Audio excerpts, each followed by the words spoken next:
And ladies and gentlemen, welcome back to the 2017 YugiTuber Grand Championship. In this match, we have MST TV playing Windwitch Invoked Artifact going up against the legendary Rank 10 Yu-Gi-Oh! And his Rank 10 trains. And big shoutouts to MST TV as always for hooking us up with the intro and logo. Check out his channel in the description and give him a sub. But with us for this electrifying commentary, we have with us all the way across the Atlantic, the one, the only, Jamie the Kid 00. Hi there, folks. Moonlighting as a co-commentator, just so you guys know I'm still alive. Hopefully professing a little bit of knowledge about Rank 10 trains. Played a bit of Rank 10 Shadows back in the day, so kind of good to see at least half the deck on the road. Maybe we'll see some Shadows in this. I don't know what the list is like. And who isn't a fan of Rank 10 Yu-Gi-Oh? He's one of the greatest content creators I think we have at our disposal here. To be fair, I must confess I've seen kind of precious little of his content, but I've never disliked a single part of it before. Yeah. It's always been pretty fantastic. So we see that the Reckless Magic Circle, or the Magical Meltdown, rather the English version, getting hit by the Twin Twister. So Rank 10 taking the minus there to stop that, but MST has the Alistair anyway, so it doesn't even matter. Oh, wow. The Veiler to back it up. I was going to say it's a bit of a catch-22 because there's so many other ways into the Alistair anyway that I would have been a bit concerned about using the Twin Twister that early, especially when you'd probably expect to see traps come along with it. You know, Jamie, I don't think Effect Baylor is a level 10 monster, just saying. No, I mean, I also question the synergy of the deck, but it does give you a convenient way into Star Eater, I suppose. I was going to say, you got that level 11 Synchro synergy, so... Yeah, it's all about options. But, oh, wow, I mean, Rank 10's on an empty board right now, so this is pretty devastating here. It's pretty strong, but, I mean... Here's the thing about the Eidolons. Unless he makes another Raijin here, they're only so big, and Rank 10 has that advantage that he's just going to be able to pump out such enormous monsters. Absolutely. That Raijin is dying at the end of the turn at the very least. Mm-hmm. And that's what really is like so good about the Rank 10 train deck is you don't even need to rely on effects. Their bodies are massive, like 3,200. It's insane. Yeah, it's also important to note that he does have the opportunity to search a Kaiju here as well because he discarded the important Kaiju Slumber off of the Twin Twisters. Mm-hmm. So he should hopefully have a wee bit of removal here, but we do see MST holding on to a monster and a spell for this important Mecha Negates. So Rank 10 definitely has the out for the Makaba, if anything. Mm-hmm. So now it's just going to depend on the other three cards in his hand. I'm really curious to see what else he's got. Because he had a very slow opening. I mean, he had to go first, and usually that is what trains love. Because you'll normally just see a Gustav chilling on the board turn one, no problem. Exactly. You mean Super Dora. Oh, sorry. So is it got Gustav in its name? Oh, sorry. It's a Super Dreadnought Rail Cannon. That's the bit. It's not called. Of course. How could you forget? Yeah, it's got about 5 names. So Makaba gets outed by the Gamma Seal. Yeah. Rank 10's going to summon the Jizukuru, which is going to get hit by Warning. Wow. Okay. That's. Does he have another Kaiju? He oh has my goodness! Kaiju! I was about to say this is awful for him, and then the Kaiju just gets slammed down. Oh my god. That's what he needed to see. This is so epic. I love it. Where are the trains? I know. I mean... Well, if anything, Jizukuru is at least level 10 and a machine, so we're it's a level 10 machine. We're getting there, slowly but surely. But, I don't know, MST TV's hand's looking pretty solid here. The Ice Bell draw here is huge. Yeah. If I remember Crystal Wing correctly, can it get its boost when it attacks a monster as well? I believe it does. So...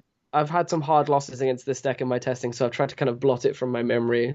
Because when you get that Ice Bell revealed, it's pretty painful. Yeah, I mean, he's got Crystal Wing guaranteed. He also has access with Jin as well. Yeah, he also has another Makaba at his disposal since he has one in his grave. So yeah. He's got all the materials he needs at this point. And I think, assuming the Crystal Wing does get its advantage that way, which I'm pretty sure it does, I think this should be game, but we'll see.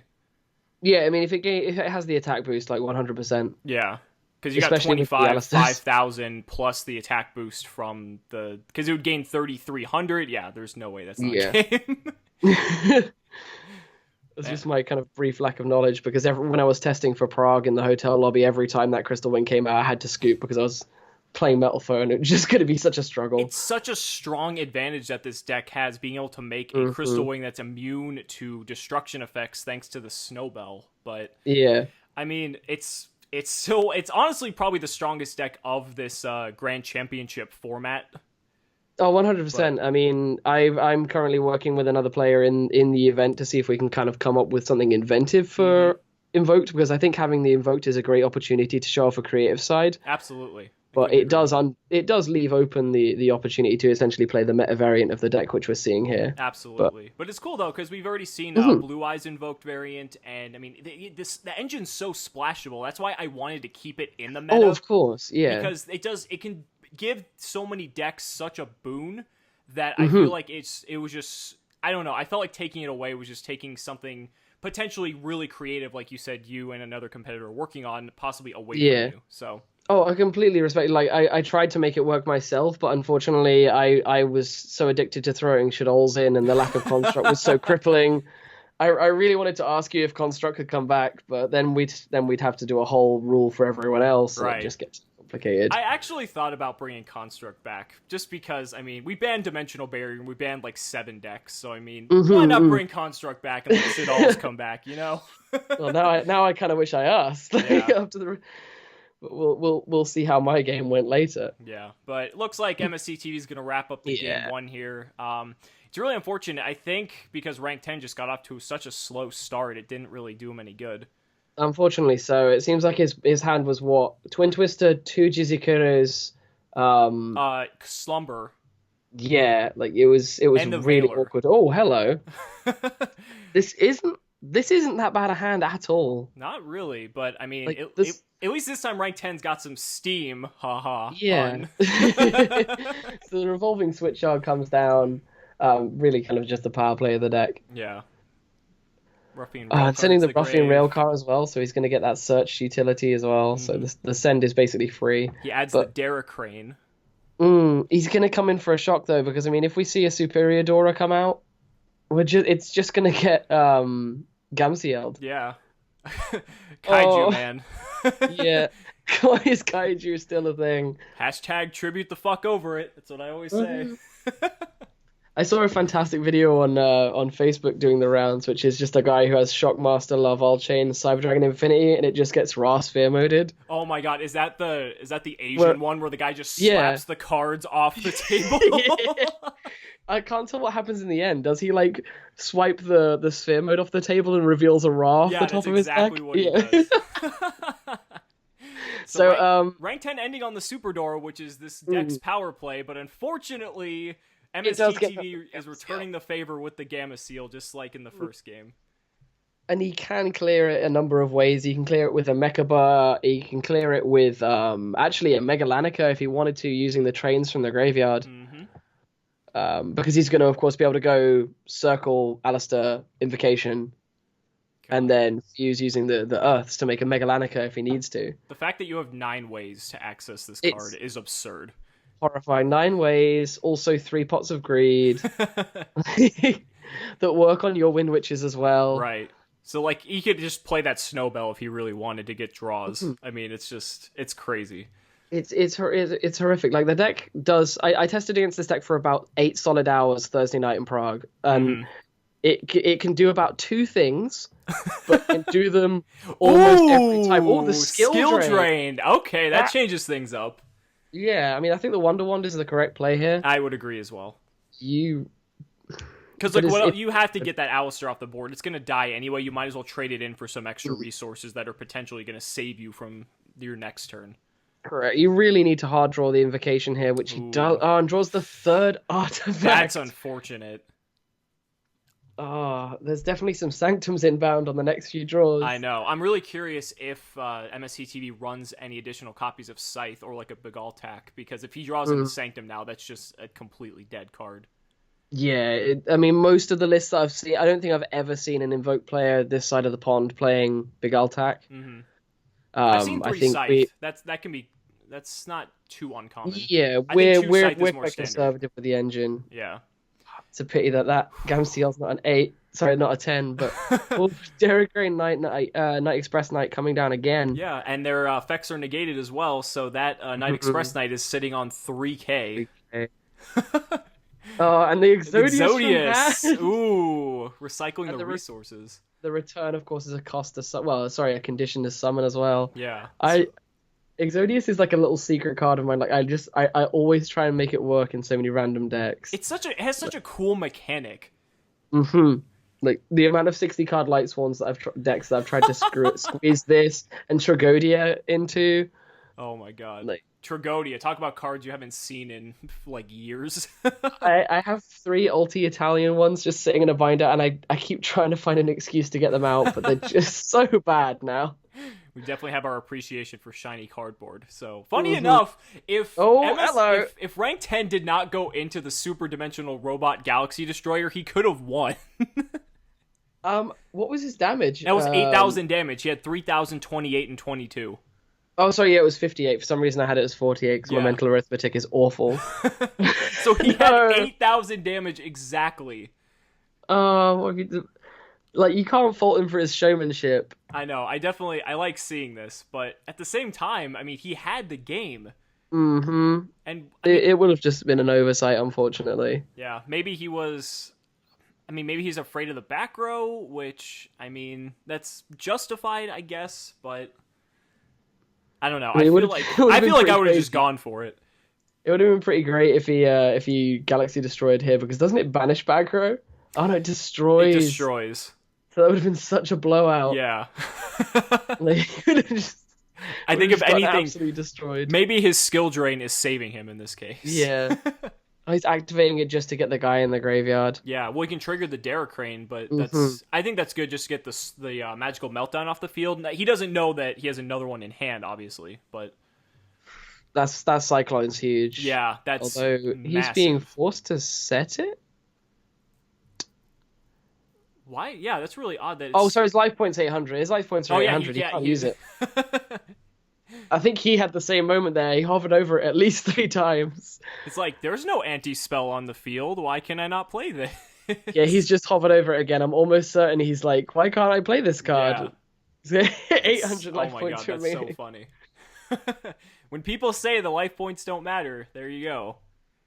What's he gonna do here? Kind of like that's a conversation I have with a friend of mine that I test with as well. We always refer to life points as a resource, and it kind of became an infamous joke that I was so focused in a regional last week that I killed myself in time. I attacked into a monster for game on myself because I was so focused on pinning the game state. Like, I had it all figured out. If life points were irrelevant, I had him beat next turn. I think my favorite metaphor is life points are like Monopoly money. You have to spend them to win, but if you run out, you lose.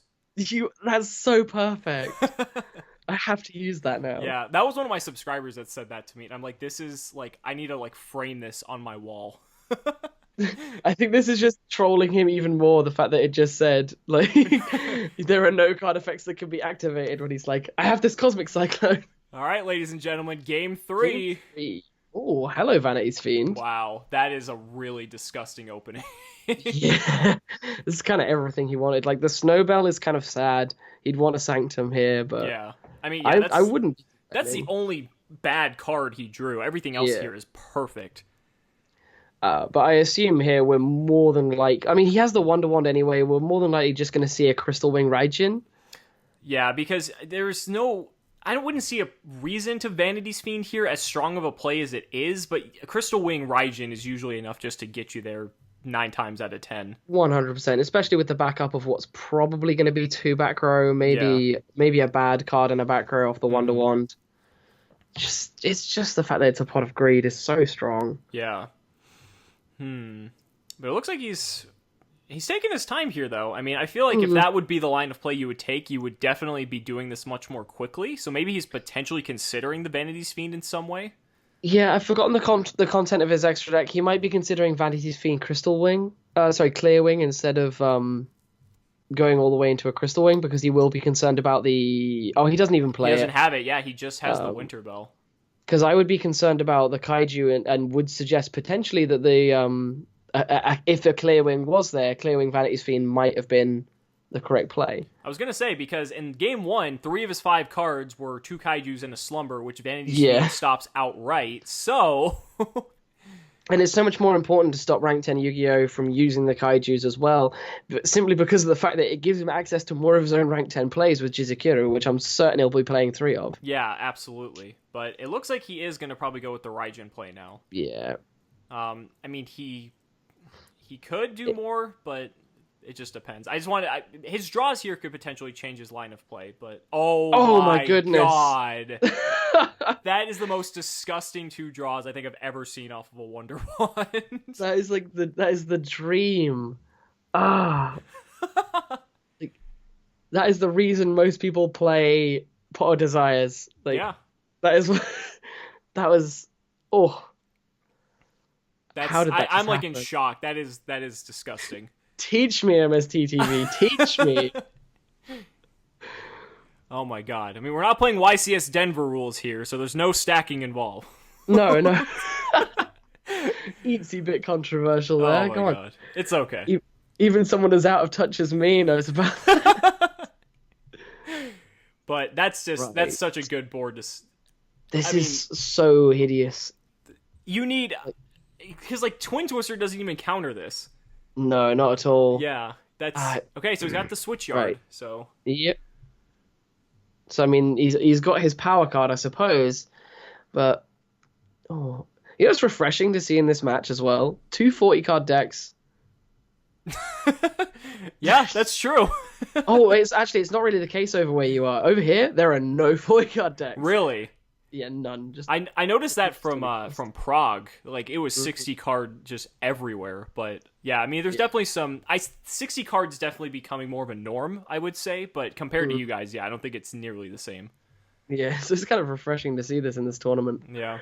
Right, Night Express comes down, returning to that 0. Derek Crane activated. So look at the amount of negations and responses he can have.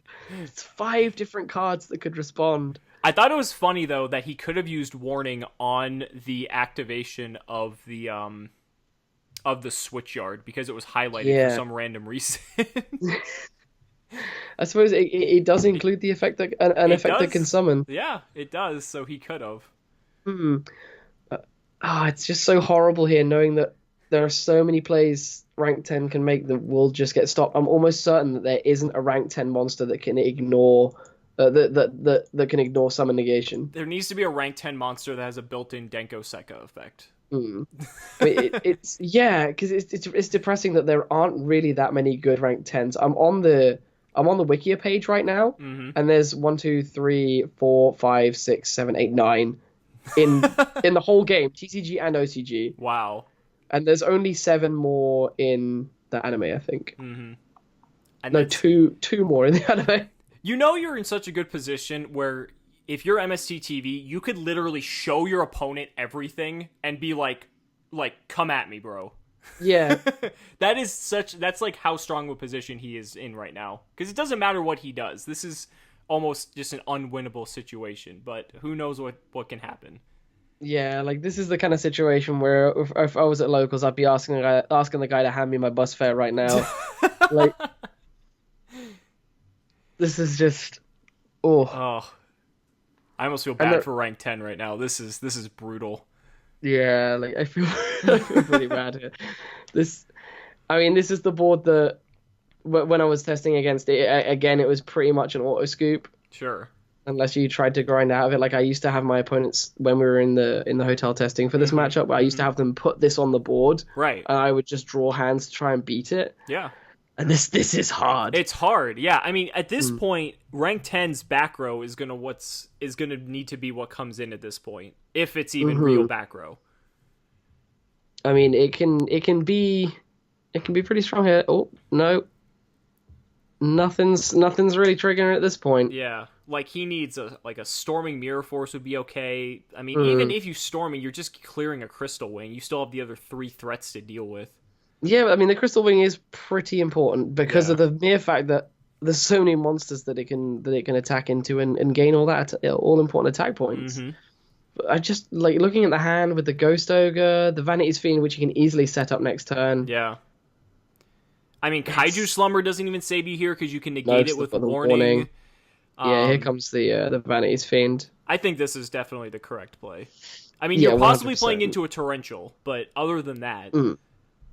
Have you examined the lists, or have you had the lists provided to you at all? I have not. I watch the first minute maybe of each match and see what they're playing.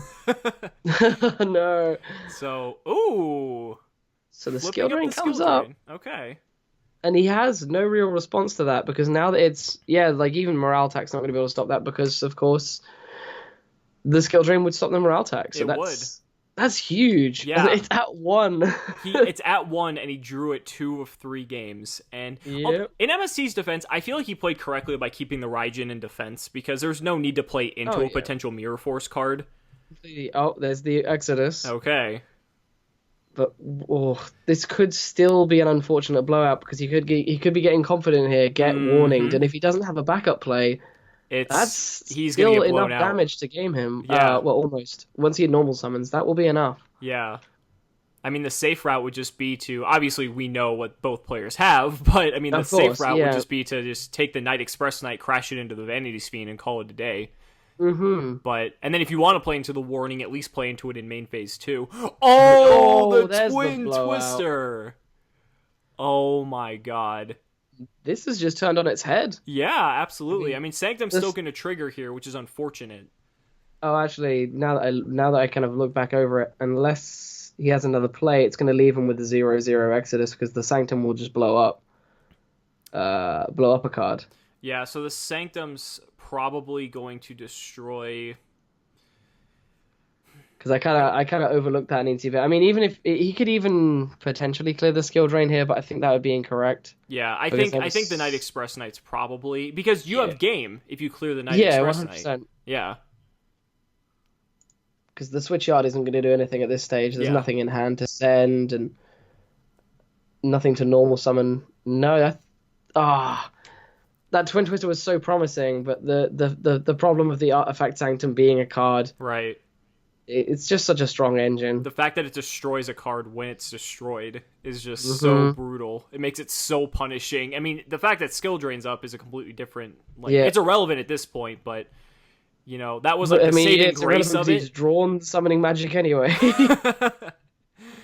Yeah, so this is looking like this is going to get wrapped up because he already has... You know, almost 8,000... Oh, actually, he has over 8,000 damage on board with the Alistair. So it looks like he's just going for the extra damage here, just for the BMing. Yeah, unfortunately. So just going for the style points now, just playing out every card effect he can. Yeah, absolutely. But I still think it was a good match overall, though. Oh, definitely. It's just unfortunate that the skill drain just couldn't get him there. Yeah, Twin Twister though has been very lackluster in this match. There's been there's some other matches that I don't know if I can refer to them yet or not, but if this goes up after those do, you'll know exactly what I'm talking about. Oh, has it just been lackluster through the tournament? There's been some hard counters to Twin Twister. I'll say that much. Oh no. I'll look forward to seeing them. It's pretty good, but it looks like MST TV is going to take the win over Rank 10 Yu-Gi-Oh. Guys, thank you so much for watching the video, and we'll see you in the next match.